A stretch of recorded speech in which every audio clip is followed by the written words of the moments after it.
Ազգային ժողովում ԱԺ Հայաստանի Հանրապետությունում քաղաքական բանտարկյալների եւ նրանց խախտված իրավունքների վերականգնման մասին հայտարարության նախագծի թեմայով խորհրդանական լսումներ են անցկացվել։ Այսօր իշխանությունը վերածվել է քաղաքական հետապնդումների, հալածանքների եւ հաշվեհարդարի բացահայտ գործիքի, ասել է Ազգային ժողովի Հայաստան խմբակցության ղեկավար Սեյրան Օհանյանը։ Ընտրովի արդարադատությունը, որը դրսևորում է, ինչպես մենք տեսնում ենք, անարդար դատավճիռներով, աննախադեպ թվով քաղաքական բանտարկյալների առկայությամբ։ Այսօր իշխանությունը վերածվել է քաղաքական հետապնդումների, հալածանքների եւ հաշվեհարդարի բացահայտ գործիքի։ Իշխող վարչախմբի գործողություններն ուղղված են երկրում վախի մթնոլորտ սերմանելուն, իշխանությունն ամեն գնով պահելուն, որոնք հանգեցնելու են իրավական պետության հիմքերի խաթարմանն ու սահմանադրականության վերջնական տապալմանը։ Հարգելի հայրենակիցներ, կարևորելով լսումների թեման, անկասկած մենք նաև քննարկումներ ենք ունեցել մեր գործընկեր պատիվ ունեմ խմբակցության հետ։ Թեման քննարկվել է նաև Ազգային ժողովի պետաիրավական հանձնաժողովում։ Մենք հրավիրել ենք Հայաստանի Հանրապետության գլխավոր դատախազին եւ ինչպես բոլորը տեղյակ եք, որ նա ներկա չի լինելու, չնայած որ դատախազական վերահսկողության շրջանակներում ամենաառաջին պատասխանատուն հենց ինքն է հանդիսանում միջազգային կառույցների ներկայացուցիչների։ Եվ այստեղ ներկա է Հայաստանի Հանրապետությունում ԱՄՆ դեսպանության քաղաքական ներկայացուցիչը։ Եվ այսօր ներկաներից յուրաքանչյուրը կարող է հանդես գալ իր նկատառումներով, իր գնահատականներով, իր առաջարկություններով։ Հարգելի հայրենակիցներ, քանի որ այսօրվա քննարկման ժամանակ մեր խոսքը հասնելու է նաև միջազգային դերակատարների եւ գործընկերներ կառույցների ուշադրությանը,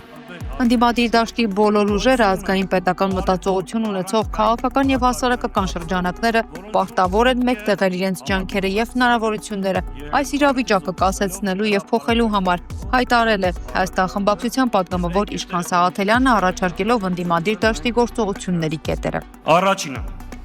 բոլոր օրինական միջոցներով ձևավորել հակազդեցություն, բռնաճնշումների եւ քաղաքական հետապնդումների նկատմամբ։ Երկրորդ, հայ առաքելական եկեղեցու եւ ազգային արժեքների պաշտպանություն։ Երրորդ, քաղբանտարկյալների իրավունքների պաշտպանություն։ Այստեղ հատուկ ուզում եմ նշել, որ պետք է առաջնորդվել որևէ քաղբանտարկյալ, բոլորիս քաղբանտարկյալն է սկզբունքով։ Այսինքն, եթե Հայաստանի Հանրապետության որևէ քաղաքացի հալածանքի է ենթարկում այս իշխանությունների կողմից, մենք պետք է մեկտեղենք մեր ջանքերը եւ բոլոր ուժերով կանգնենք քաղբանտարկյալների իրավունքների կողքին եւ պայքարենք նրանց ազատության համար։ Չորրորդ, բացառել ընդդիմադիր դաշտում միմյանց նկատմամբ հակաքարոզչություն։ Մենք ունենք մի թիրախ, դա այսօրվա այս չարիքի իշխանությունը։ Ակնհայտ է, որ ընդդիմադիր դաշտում կան որոշ ուժեր, ովքեր նաև արևի տակ տեղ ունենալու համար հաճախ թիրախավորում են դաշտի այլ գործընկերների։ Սա մեր համար անընդունելի մոտեցում է եւ մենք պետք է հասնենք նրան, որ ընդդիմադիր դաշտում բացառենք միմյանց նկատմամբ հակաքարոզչություն։ Եվ վերջին կետը ակնհայտ է, որ այս իշխանությունները իրենց վերարտադրությունը ապահովելու համար ամեն ինչ անելու են։ Ողջ պետական ռեսուրս եւ հնարավորությունները օգտագործելու են իրենց վերարտադրության համար, փորձելու են չեզոքացնել իրենց քաղաքական մրցակիցներին։ Եվ այստեղ անհրաժեշտ է, որպեսզի ընդդիմադիր ուժերը համատեղ ուժերով վերհսկեն նախընտրական, ընտրական եւ հետընտրական ամբողջ գործընթացը, փորձելով ապահովել եւ զերծ պահել այս իշխանություններին հերթական չարաշահումներից։ Ռազմական փորձագետ Հայկ Նահապետյանն իր ելույթում նշել է. Հայաստանում չկան քաղբանտարկյալներ, կան պատաններ եւ գերիներ։ Նիկոլ Փաշինյանին 100%-անոց կանաչ լույս տրվեց ցանկացած գործողություն անելու։ Ես համակարծիք եմ իշխանությունների այն ներկայացուցիչների հետ, որոնք ասում են, որ քաղբանտարկյալ չկա, ես էլ եմ գտնում քաղբանտարկյալ չկա։ Կամ պատանդարուներ, գերեվարվածներ, պատանդ են այդ մարդիկ։ Հիմա առաջարկս ճիշտ թիրախ ընտրել, իսկ մենք ճիշտ թիրախ չենք ընտրել։ Եվ այդ թիրախը ոչ ազգային ժողովն է, ոչ կառավարության շենքն է, ոչ էլ նախագահի նստավայրն է։ Հայաստանի Հանրապետությունում երկու շենք կա։ Հայաստանում ԱՄՆ դեսպանությունը եւ Եվրամիության դեսպանության շենքը։ Իսկ որպեսզի իմ ասածը ես ավարտեմ, տեսական չհնչի, բերեմ երկու փաստ։ Թե ինչ ասել է ԱՄՆ դեսպանից պահանջել, որ իրավունք ունենք, որտեղ ԱՄՆ-ն է եւ Եվրամիությունն է աշխարհում ներկայանում մարդու իրավունքների պաշտպանության ավանգարդում, որպես շոքեքարշ երկիր եւ կառույց։ Անցյալ տարի մայիս ամսին արտգործնախարարության մեջ մեծ ցույց եղավ։ Իշխանությունները ձերբակալեցին մի քանի տասնյակ քաղաքացիների։ Հաջորդ օրը հայկական ժամանակը վերդիկտը դրեց։ Պետք է ձերբակալվեն նաև այդ հավաքի փողոցային անկարգություններ կազմակերպիչները։ Իսկ դա առաջին հերթին եւ ուղղակիորեն Բագրատ Սրբազանի մասն է։ Ինչ լուծում եղավ։ Լուծումը հետևյալն էր։ 72 ժամը դեռևս չլրացած հաջորդ օրը առավոտյան Բագրատ Սրբազանը մեկ օրվա ընթացքում 3 անգամ այդ դեպքերի հետ կապված գնահատական տալու ժամանակ հիշեց ԱՄՆ պետությանը, որը ֆինանսավորում է Հայաստանի Հանրապետության ոստիկանությանը, որոնք ուժ են կիրառում ոչ համաչափ եւ ապօրինի գործողություններ են անում։ Եվ ինչ եղավ։ Իդեպ ասեն ձեզ այդ օրը Բագրատ Սրբազանին պիտի ձերբակալեին։ Ես 100%-անոց բան եմ ասում։ Ոչ միայն Բագրատ Սրբազանին չձերբակալեցին, որովհետև հայկական ժամանակը արդեն գրել էր ով է կազմակերպիչը, անունը չէր գրել, բայց իրեն ձերբակալեին։ Այլև 14 ձերբակալված անձանց բաց թողեցին, 72 ժամը դեռևս չլրացած։ Սա առաջին փաստն եմ ասում, որ տեսություն չի, եւ երկրորդ փաստը։ Այս տարի մարտ ամսին ես իմ ընկերներով, 2 տասնյակ ընկերներով ցույց կազմակերպեցինք ԱՄՆ դեսպանության հարևանությամբ։ Մի շարք պաստառներ կային, բայց ամենակարևոր պաստառը ԱՄՆ դեսպանին նշված էր persona non grata։ Արձագանքը իհարկե այդ հավաքի երկու նպատակ ուներ, առաջինը դա ավարտում եմ, երկրորդը կենսաբանական լաբորատորիաները։ Արձագանքը մեկ օրվա մեջ 760 հրապարակում 10 պետությունում։ Ընտրենք ճիշտ թիրախներ, ես ձեզ վստահեցնում եմ, իրավիճակը գլխիվայր եւ որակապես շուռ կգա։ Հայաստանի պաշտպանության նախկին նախարար Դավիթ Տոնոյանին թույլ չեն տալիս ծանոթանալ 44-օրյա պատերազմի հանգամանքներն ուսումնասիրող քննիչ հանձնաժողովի զեկույցին։ Պաշտպանության նախկին նախարարն այս մասին հայտարարությամբ էր հանդես եկել եւ նշել, որ նոյեմբերի 24-ին կրկին գրավոր դիմել է ԱԺ նախագահ Ալեն Սիմոնյանին խնդրելով թույլատրել ծանոթանալ քննիչ հանձնաժողովի կողմից նախապատրաստված փաստաթղթին։ Ազգային ժողովի նախագահի մամուլի խոսնակը հաստատել է, որ ստացել են Դավիթ Տոնոյանի գրությունը, այն փոխածվել է ԱԺ աշխատակազմ համապատասխան կարգով ընթաց կտրվի պաշտպանության նախկին նախարարի դիմումին։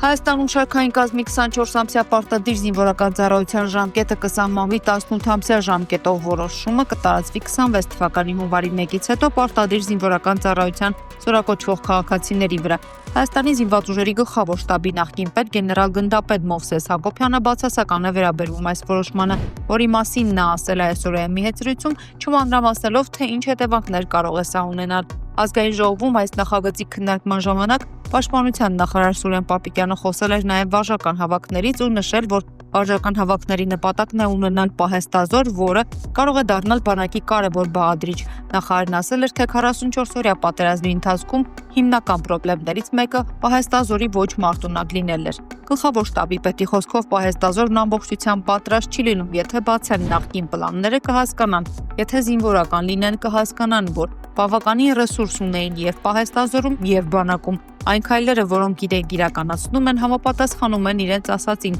Բանակում բավականին բարձրացրել են աշխատավարձերը, ծառայության ժամկետն են կրճատում, բայց ուզում եմ ասել, որ դա չի որոշում բանակի մարտունակությունը, ընդգծել է Հակոբյանը։ Դիտարկմանը, որ Նիկոլ Փաշինյանը հայտարարել է մարտունակ բանակ հասկացությունը պետք է վերափոխել ու վերաձևակերպել պաշտպանունակ բանակով, ԳՇ նախկին պետն արձագանքում է. ես չեմ հասկանում ինչ բառ է դա, դպրոցում ինձ այդպիսի բառ չեն սովորեցրել։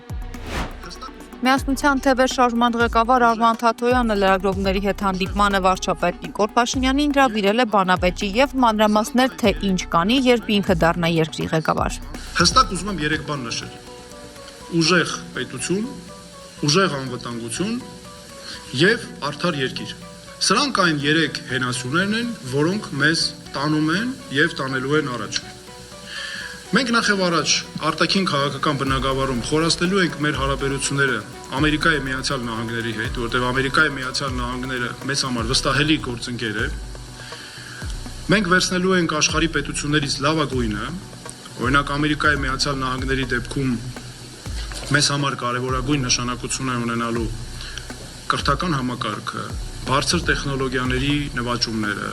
պաշտպանության ոլորտի ինովացիոն նվաճումները եւ անվտանգության ոլորտի եւ մյուս բոլոր իրավունքի գերակայությունը, ժողովրդավարությունը եւ մյուս նաեւ կարևորագույն արժեքներն ու համակարգերը որ կան։ Սրա հետ միասին մենք պետք է ամեն ինչ անենք, որպեսզի կրճատենք մեր կախվածությունը առհասարակ վերացնենք, չի կարող լինել պետություն, որը կախված է մեկ շուկայից, մեկ երկրից, ինչպես տարիներ շարունակ եղել է։ Մենք նաև ամեն ինչ անելու ենք, որպեսզի վերացնենք Ռուսաստանի հետ Դաշնության հետ հարաբերություններում մեր առկա խնդիրները եւ կախվածության աստիճանը։ Մենք պետք է փնտրենք, սիրելի հայրենակիցներ, ոչ թե հովանավորներ, այլ մենք պետք է մեր սեփական հնարավորություններով գտնենք լուծումներ։ Մենք չպետք է ունենանք պետություն, որը չի կարողանում ապահովել ինքնուրույնաբար իր կարիքները եւ իր անվտանգությունը։ Եվ մենք չենք կարող լինել պետություն, որը ինչ-որ մեկի արբանյակն է։ Անվտանգությունը լինելու է իմ թիվ խնդիրը, համար 1 խնդիրը, խնդիրների հարցերի հարցը, անվտանգության հարցը։ Առաջին օրվանից, երբ ես լինեմ վարչապետ, հենց առաջին օրը իմ հրամանով ստեղծվելու է հատուկ հանձնաժողով, որը հանձնարարական է ստանալու 6 ամսվա մեջ ներկայացնել անվտանգության բնագավառի բարեփոխումների ծրագիր։ Այդ ծրագիրը անմիջապես սկսելու ենք իրականացնել եւ մենք առաջին 5 տարվա մանդատի շրջանակում հասնելու ենք մեր հակառակորդի հետ անվտանգության հարցում հավասարակշռության զսպան, իսկ հետո լիարժեք հավասարակշռության։ Որովհետեւ ես համոզված եմ, որ միայն այս կերպ, միայն ուժեղ լինելու շնորհիվ է, որ մենք կարող ենք ունենալ խաղաղություն։ Մենք մշակել ենք հստակ տնտեսական աճի ծրագիր, այդ ծրագիրը արտահանելի մոդելի համակարգ է եւ մենք պետք է ունենանք մեր երկում իհարկե սոցիալական արդարություն, որը երկիրը պետք է հիմնված լինի գիտության բարձր նվաճումների վրա ու պետք է մեր կրթական համակարգը ոչ թե լինի նորաձև, բայց փուչ, այլ իրական կրթական համակարգ, որը մեր քաղաքացիներին ձևավորում է իրական քաղաքացիներ եւ այնպիսի քաղաքացիներ, որոնք իրենց են կերտում իրենց կյանքը եւ ինքնուրույն են դա անում։ Արդյոք քննարկվել է Հայաստանի հապկից դուրս գալու հարցը, փոխարտգործնախարար Նացիական Սաֆարյանը ընդգծել է, որ այդպիսի հարց այս փուլում արտաքին գործերի նախարարության օրակարգում չկա։ Հապկի հետ կապված Հայաստանի ձևաչափը եւ քաղաքականությունը հայտարարվել է, մենք դրա մասին արդեն որոշ ժամանակ առաջ հայտարարել ենք, ինչպես դուք նշեցիք, եւ չենք խոչընդոտում որոշումներ, չենք մասնակցում, չենք խոչընդոտում որոշումների փաստաթղթերի ընդունմանը։ Իսկ այս համաձայնագիրը ես չի կապի որևէ